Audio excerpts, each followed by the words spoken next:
Hello student, स्वागत है आपका एक बार फिर से हमारे YouTube channel MG topper classes में। स्टूडेंट, जैसा कि आप सभी को यह पता है कि हम डेली करंट अफेयर के राष्ट्रीय, अंतर्राष्ट्रीय एवं छत्तीसगढ़ के महत्वपूर्ण प्रश्नों के वीडियो को लेकर आते जा रहे हैं, जिससे आप अपनी सभी प्रतियोगी परीक्षा की तैयारी और बेहतर तरीके से कर सकें। इससे पहले आपने अभी तक हमारे डेली करंट अफेयर के और छत्तीसगढ़ जीके से संबंधित वीडियो को नहीं देखा है तो आप हमारे चैनल की प्लेलिस्ट में जाकर वहां से इसे देख सकते हैं, जिसका लिंक मैं नीचे डिस्क्रिप्शन बॉक्स में भी डाल दूंगा। तो चलिए वीडियो को स्टार्ट करते हैं। वीडियो को स्टार्ट करने से पहले आप सभी से यह रिक्वेस्ट है, अगर वीडियो पसंद आए तो लाइक शेयर कमेंट करना ना भूलें, और अगर आप हमारे चैनल में नए हैं तो चैनल को सब्सक्राइब जरूर करें और साथ ही साथ बेल आइकन को भी प्रेस करना ना भूलें, ताकि जब हम अपनी नई वीडियो अपलोड करें तो उसका नोटिफिकेशन सबसे पहले आपको मिले। तो चलिए वीडियो को स्टार्ट करते हैं। वीडियो को स्टार्ट करने से पहले कल के करंट अफेयर के क्वेश्चनों का एक जल्दी से क्विक रिवीजन कर लेते हैं। कल का क्वेश्चन था, पोस्ट मैट्रिक अनुसूचित जाति बालक छात्रावास का लोकार्पण कहाँ किया गया है? उसका आंसर था गुमरा भाटा में पोस्ट मैट्रिक अनुसूचित जाति बालक छात्रावास का लोकार्पण किया गया है। अगला क्वेश्चन था, सोलर ड्यूल पंप के माध्यम से शुद्ध पेयजल उपलब्ध कराया जा रहा है, जिसके तहत 9 स्थलों में सौर संयंत्र किस कंपनी के साथ मिलकर स्थापित किया जा रहा है? उसका आंसर था अक्षय ऊर्जा विकास अभिकरण के साथ मिलकर स्थापित किया जा रहा है। अगला क्वेश्चन था, बार्क से अनुबंध करने वाला पहला राज्य किस अनुसंधान केंद्र के साथ तकनीकी हस्तांतरण के लिए अनुबंध करने के मामले में छत्तीसगढ़ पहला राज्य बन गया है? उसका आंसर था भाभा परमाणु अनुसंधान केंद्र के साथ तकनीकी हस्तांतरण के लिए अनुबंध करने के मामले में छत्तीसगढ़ पहला राज्य बन गया है। अगला क्वेश्चन था, अंतर्राष्ट्रीय बौद्धिक संपदा सूचकांक 2022 में भारत किस स्थान पर रहा है? उसका आंसर था 43वें स्थान पर भारत का स्थान रहा है।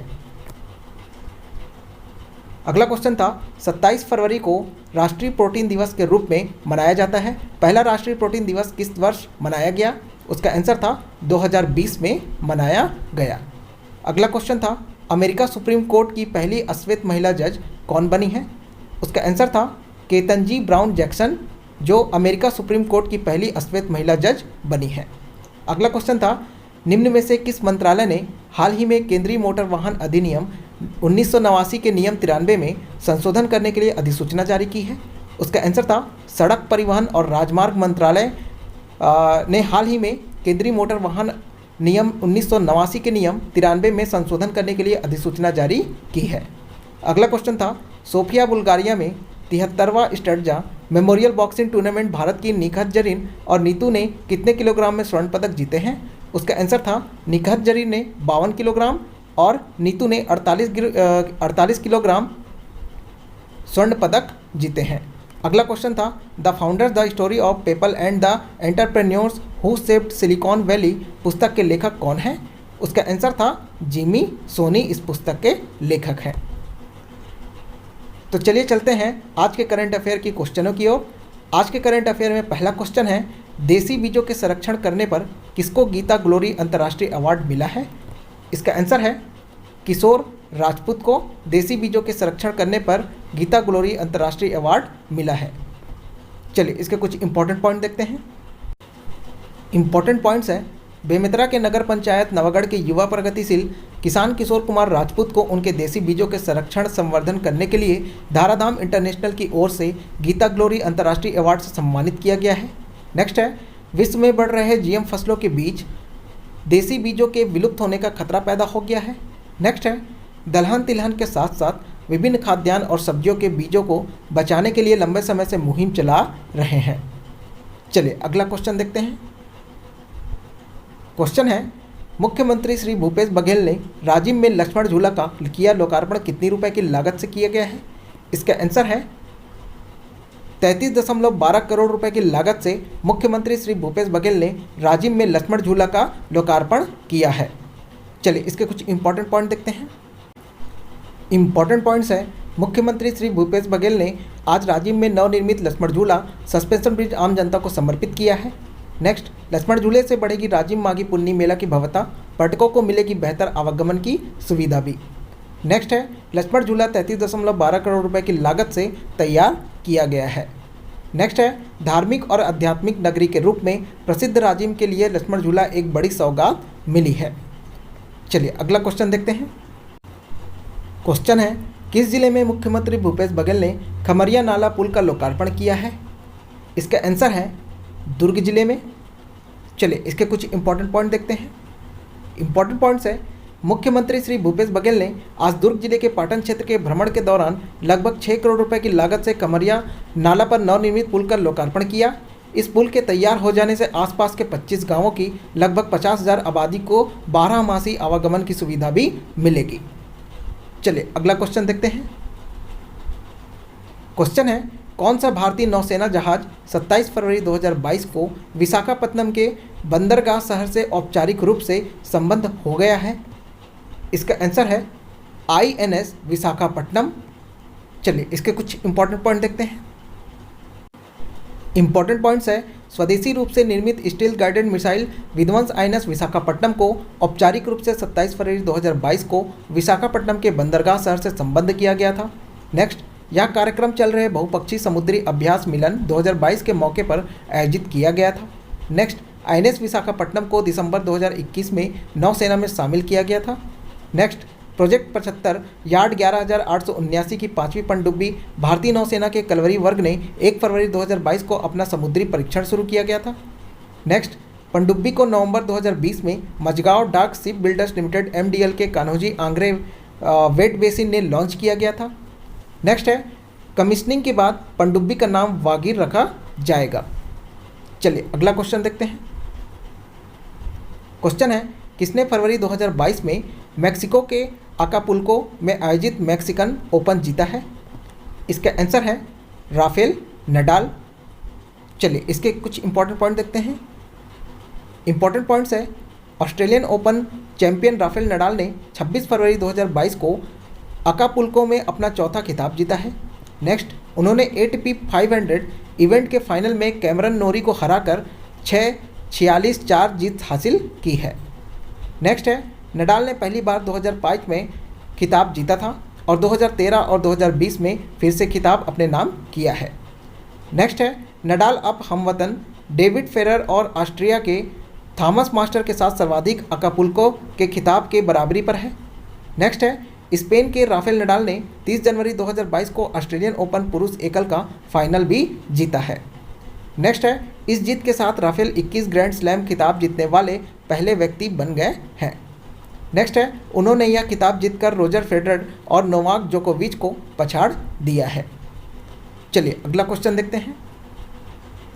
क्वेश्चन है, किस राज्य सरकार ने अपने बजट 2022-23 में ऊंट संरक्षण और विकास नीति की घोषणा की है? इसका आंसर है राजस्थान। चलिए इसके कुछ इंपॉर्टेंट पॉइंट देखते हैं।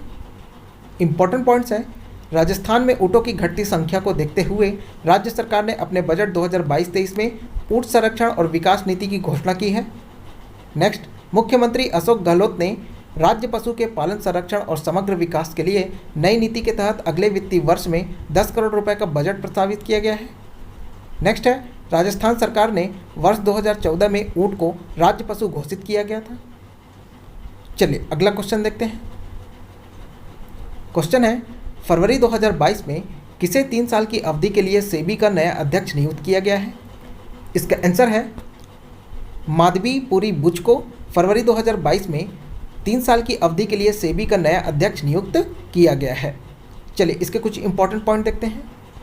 इंपॉर्टेंट पॉइंट्स हैं, सरकार ने सेबी के नए अध्यक्ष के रूप में 3 साल की अवधि के लिए माधवीपुरी बुच को घोषणा इनके नाम की है।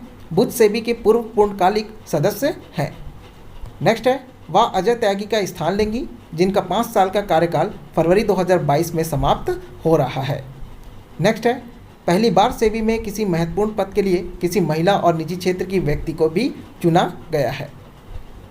नेक्स्ट है, सेबी भारत सरकार के स्वामित्व वाला भारत में प्रतिभूतियों और कमोडिटी बाजार का नियामक है।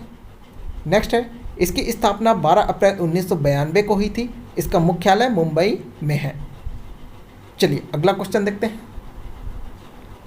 क्वेश्चन है, फरवरी 2022 में मॉस्को में आयोजित मॉस्को वुशु स्टार्स चैंपियनशिप में किसने स्वर्ण पदक जीता है?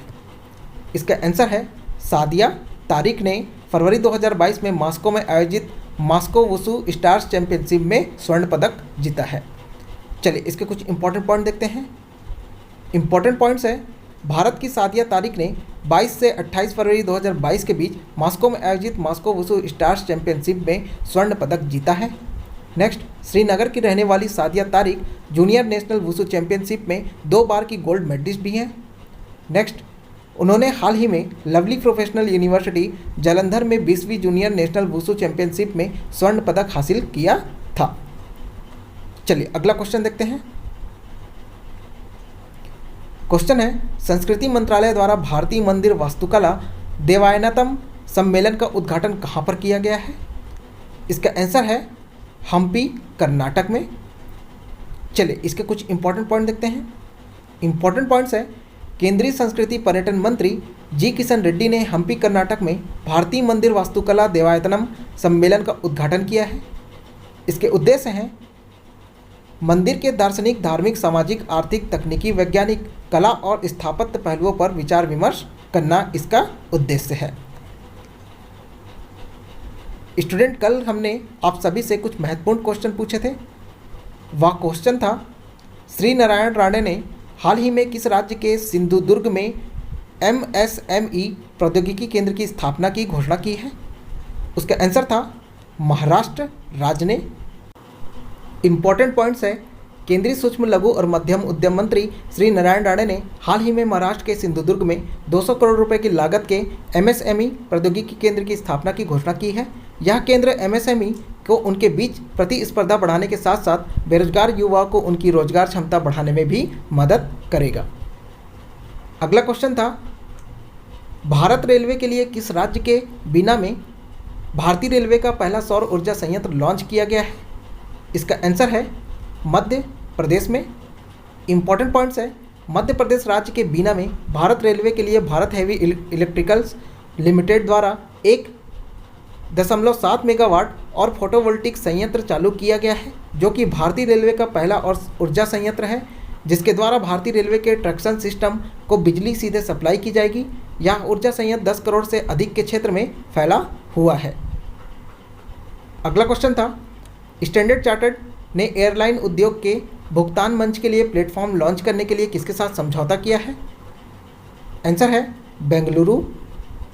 इंपॉर्टेंट पॉइंट्स है, global banking group standard chartered ने हाल ही में एयरलाइन उद्योग के भुगतान मंच के लिए प्लेटफॉर्म लॉन्च करने के लिए इंटरनेशनल एयर ट्रांसपोर्ट एसोसिएशन के साथ समझौता किया है। देश में IATA पे स्टैंडर्ड चार्टर्ड के स्ट्रेट टू बैंक पे द्वारा संचालित है, जो एक भुगतान प्लेटफॉर्म है। स्टूडेंट, आप सभी के लिए आज का यह महत्वपूर्ण क्वेश्चन है, जिसका आंसर आपको नीचे कमेंट बॉक्स में कमेंट करके ज़रूर बताना है। तो चलिए मिलते हैं अपनी अगली नई वीडियो में। धन्यवाद।